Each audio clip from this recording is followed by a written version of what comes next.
नमस्कार दोस्तों, आप सबका स्वागत है मेरे YouTube चैनल पर। आज मैं आपके लिए लेकर आई हूँ महाशिवरात्रि व्रत से जुड़ी एक रोचक कहानी।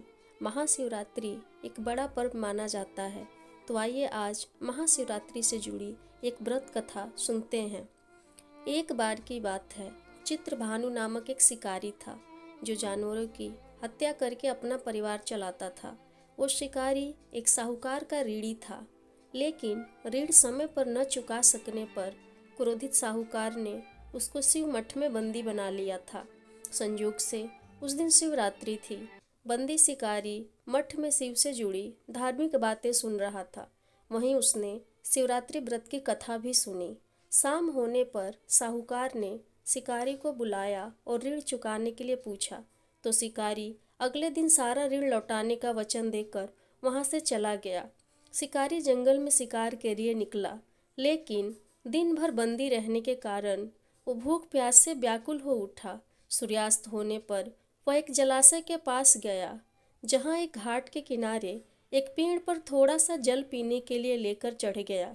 उसे पूरी उम्मीद थी कि कोई न कोई जानवर इस जलाशय पर अपनी प्यास बुझाने के लिए जरूर आएगा।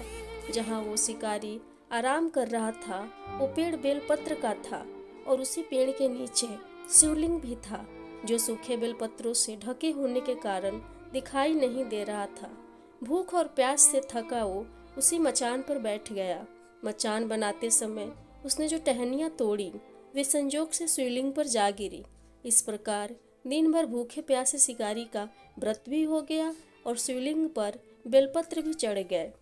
एक पहर रात्रि बीत जाने पर एक गर्भिणी हिरनी तालाब पर पानी पीने के लिए आई।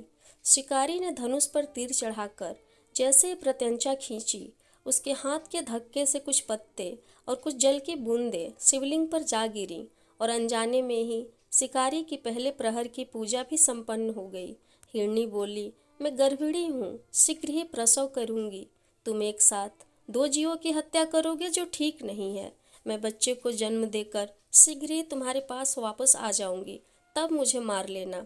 शिकारी ने प्रत्यंचा ढीली कर दी और हिरनी जंगली झाड़ियों में लुप्त हो गई।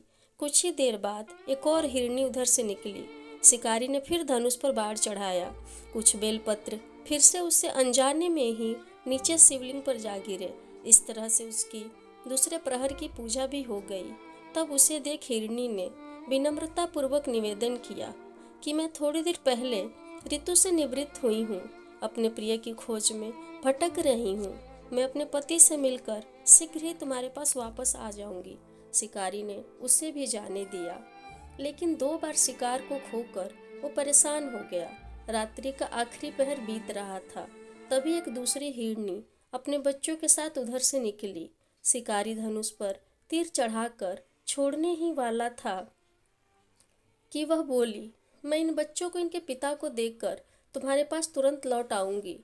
इस समय तुम मुझे मत मारो। शिकारी हंसा और बोला, सामने आए शिकार को छोड़ दूं? मैं ऐसा मूर्ख नहीं। इससे पहले भी मैं 2 बार अपना शिकार खो चुका हूँ। मेरे बच्चे भूख प्यास से तड़प रहे होंगे। उत्तर में हिरनी ने फिर कहा, जैसे तुम्हें अपने बच्चों की ममता सता रही है, वैसे ही मुझे भी इनकी फिक्र है। इसलिए सिर्फ बच्चों के नाम पर मैं थोड़ी देर के लिए जीवन दान मांग रही हूँ। हिरनी का करुण स्वर सुनकर शिकारी को उस पर दया आ गई। उसने उस हिरनी को भी जाने दिया। शिकार के अभाव में बेल वृक्ष पर बैठा शिकारी बेलपत्र तोड़ तोड़ कर नीचे फेंकता जा रहा था। इस तरह से उस शिकारी की तीसरे पहर की पूजा भी हो गई। सूर्योदय से कुछ समय पहले एक हृष्ट पुष्ट हिरन उसी रास्ते पर आया। शिकारी ने सोच लिया कि अब वो इसका शिकार अवश्य करेगा। शिकारी की तनी प्रतंचा देखकर हिरन विनीत स्वर में बोला, भाई, यदि तुमने मुझसे पूर्व आने वाली 3 हिरनियों और छोटे छोटे बच्चों को मार डाला है, तो मुझे भी मारने में विलंब न करो, ताकि मुझे उनके वियोग में दुख न सहना पड़े। मैं उन हिरनियों का पति हूँ। यदि तुमने उन्हें जीवन दान दिया है, तो मुझे भी कुछ क्षण का जीवन देने की कृपा करो। मैं उनसे मिलकर तुम्हारे समक्ष उपस्थित हो जाऊंगा। हिरन की बात सुनकर शिकारी ने सारी कथा इस हिरन को सुना दी। तब हिरन ने कहा, मेरी तीनों पत्नियां जिस प्रकार प्रतिज्ञाबद्ध होकर गई हैं, वे मेरी मृत्यु से अपने धर्म का पालन नहीं कर पाएंगी। जैसे तुमने उन्हें विश्वास पात्र मानकर छोड़ा है, वैसे ही मुझे भी जाने दो। मैं उन सबके साथ शीघ्र ही यहाँ उपस्थित होता हूँ। उपवास, रात्रि जागरण तथा शिवलिंग पर बेलपत्र चढ़ने से शिकारी का हिंसक हृदय अब निर्मल हो गया था। उसमें भगवत शक्ति का वास हो गया था। उसके हाथ से धनुष का बाण छूट गया और उसने हिरण को जाने दिया।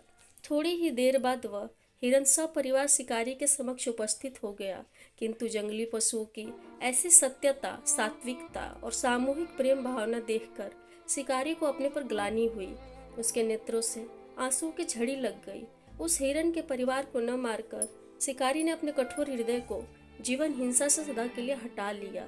देवलोक से समस्त देव समाज भी इस घटना को देख रहे थे। उसके ऐसा करने पर शंकर जी ने प्रसन्न होकर तत्काल उसे अपने दिव्य स्वरूप में दर्शन दिए और उसे सुख समृद्धि का वरदान देकर गुह नाम प्रदान किया। यही वह गुह था जिसके साथ भगवान श्री राम ने मित्रता की थी। इस प्रकार महाशिवरात्रि पूजन पौराणिक व्रत कथा समाप्त होती है। महादेव की कृपा आप सब पर सदा बनी रहे। ओम नमः पार्वती पतये हर हर महादेव। उम्मीद करती हूँ आपको आज की ये कहानी अच्छी लगी होगी। अगर अच्छी लगी हो तो कृपया लाइक करें, शेयर करें, कमेंट करें और अभी तक मेरे चैनल को सब्सक्राइब नहीं किया है तो सब्सक्राइब करें। आपका बहुत बहुत धन्यवाद।